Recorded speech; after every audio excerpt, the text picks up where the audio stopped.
Hello everybody, welcome back to another lecture, and today we're going to look at the importance of collocations, so focusing specifically today on the lexical resource part of the writing test in IELTS. So looking to gain fluency via vocabulary. But let's start by looking at the definition of collocations and what collocations are exactly.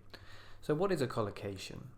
First of all, let's return to the band descriptors and let's look at band 7 and look at lexical resource. In here, we can see that to achieve a band 7, the writer uses less common lexical items with some awareness of style and collocation. But what is a collocation? So, a collocation is a set of two or more words which are commonly used together. An example of this can be seen in the expression make an effort. Make an effort is a collocation because these words are often seen together and they express a particular meaning. So it's make an effort. It's not do an effort, it's not take an effort, it's not get an effort, but we say make an effort. It's natural. Often seen together, expresses a particular meaning. So let's make an effort to understand this in a bit more detail and see how we can apply it to the writing component of the IELTS exam. So why are collocations important? There's a number of reasons.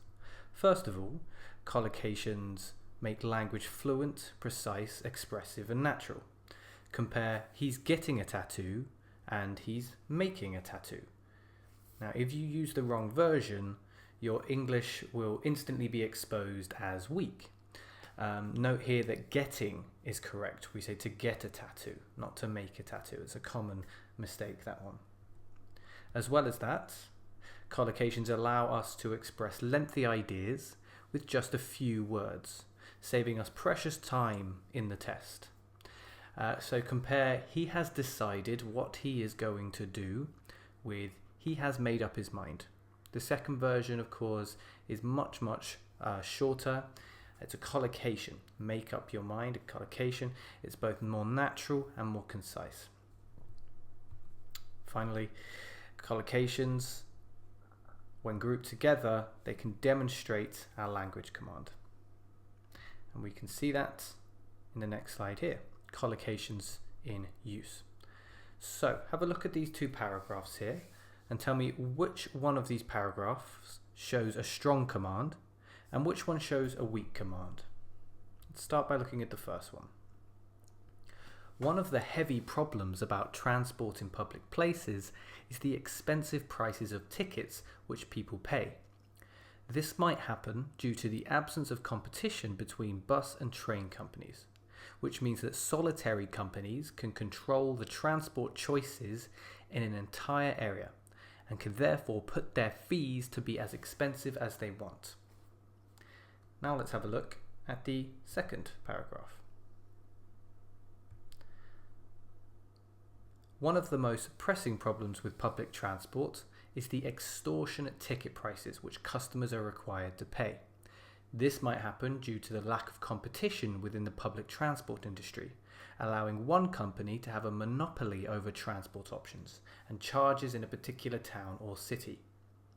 So, if you have a fairly strong command of English, or even a middling command of English, hopefully you will see that the top paragraph displays a weak command, while the bottom paragraph displays a strong command. Both feature perfectly accurate grammar. It all comes down to how natural the language usage is. Now, I've underlined here the collocations which you cannot see in the weak command paragraph. So if we look at the strong command underlined expressions here, pressing problems, public transport, extortionate ticket prices, required to pay, lack of competition, public transport industry, to have a monopoly over, and transport options. All of these are collocations and you cannot see them in the paragraph above. If we look in a little bit more detail at the weak collocation command paragraph and then think about what's good about it, we can say that there is less common vocabulary shown. We've got words like absence, solitary, fees. This is slightly more advanced language than you would see from a medium or basic student. There's also a lot of topic-related vocabulary, language like tickets, bus and train, again fees, and public places. This sticks to the topic and it's important for band descriptors. However, what's bad about this paragraph is that this so-called good vocabulary, it's almost completely ruined. All the good about it is taken away, it's compromised due to the fact that it is not used correctly with collocation. So all that good is just wiped out because the language is not being used naturally. So how can we improve this vital skill of writing collocations in the IELTS writing exam? Well, we can do a couple of things. But I think the number one way to improve your skill in this area is to immerse yourself in English. And to do that, you should be reading books. I think a lot of people who study English, they will read, dense academic texts. They'll go through workbooks, but it's actually important that you try to read a range of books. So read literature, read novels. Young adult novels are particularly good because they feature natural dialogue between the characters and they usually don't contain too much difficult vocabulary. As well as that, you can listen to audiobooks.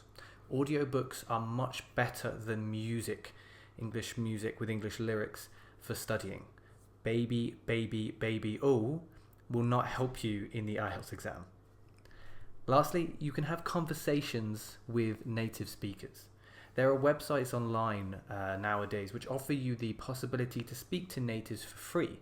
This is usually as part of a language exchange, in that you will also be conversing with them in your native language as well. Maybe you're a Spanish speaker and the native English speaker wants to learn a bit of Spanish, so you will share that. Just look on Google for sites like these. They're very easy to find. And by speaking to natives, you'll learn new expressions and you can ask what they mean, and then you can try using them yourself. So the final point I want to make is that if you really want to improve your collocation ability, try experimenting, try using these collocations. When you hear them, when you see them, when you read them, try using them in your writing, and make sure, as always, to get your writing looked at by a professional teacher. Of course, my site offers professional writing corrections. You can just look for the IELTSteacher.com and then go to the writing correction section. But there are other teachers online who also offer this service. So that's collocations. Thanks for listening. I hope to see you again in the next lecture.